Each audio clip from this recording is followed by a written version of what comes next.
Okay, I've got my Hobbywing Max6 for the Xmaxx, and I've got the stock motor for the Xmaxx.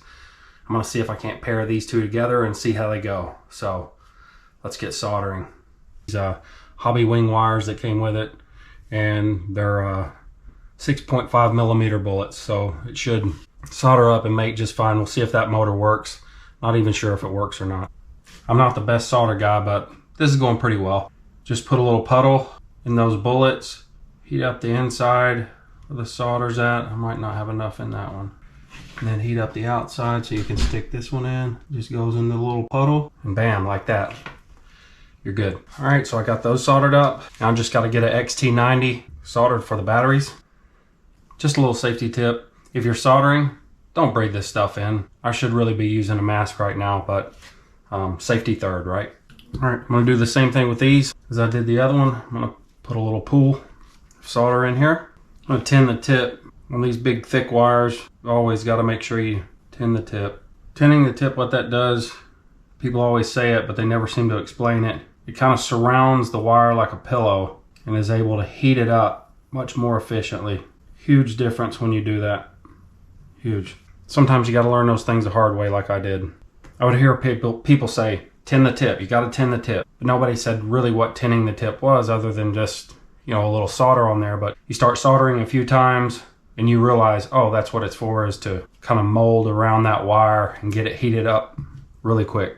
All right, I've got all my wires prepped, I think.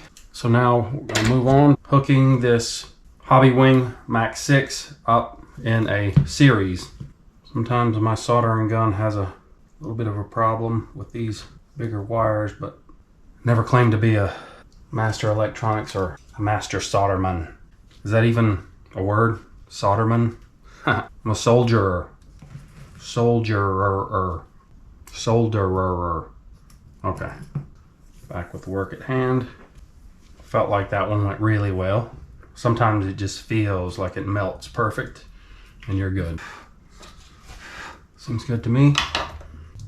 All right, pop the heat gun out.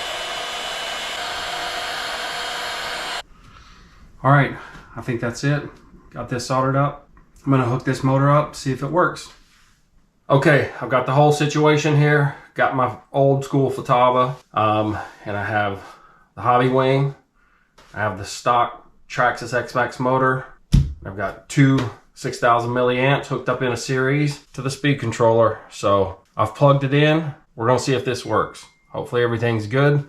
See if this motor works. I wasn't sure, the guy wasn't sure if it would run or not, but the old Traxxas speed control definitely didn't work. So I got this one hoping I can save a little bit of money and not have to buy a motor for a little while, but we'll see. We may burn this one up real quick. I don't know. I might wind up having to go ahead and order a Hobbywing 1100 kV motor real quick, but whatever. Just more ways to spend money on RC, right? All right, here we go. Let's go. Let's see. Power on. Controller. Oh, I hear a fan. Oh, I hear some beat. Sounds pretty good. Smash the trigger, see if it works. 1, 2, 3.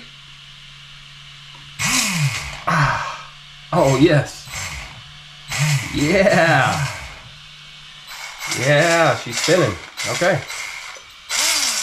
Forward and reverse. Hey, that's great news. All right. Doesn't sound like the healthiest bearings in there, but it'll work for a little bit. All right, that's it. Let's get it done. Get her put in.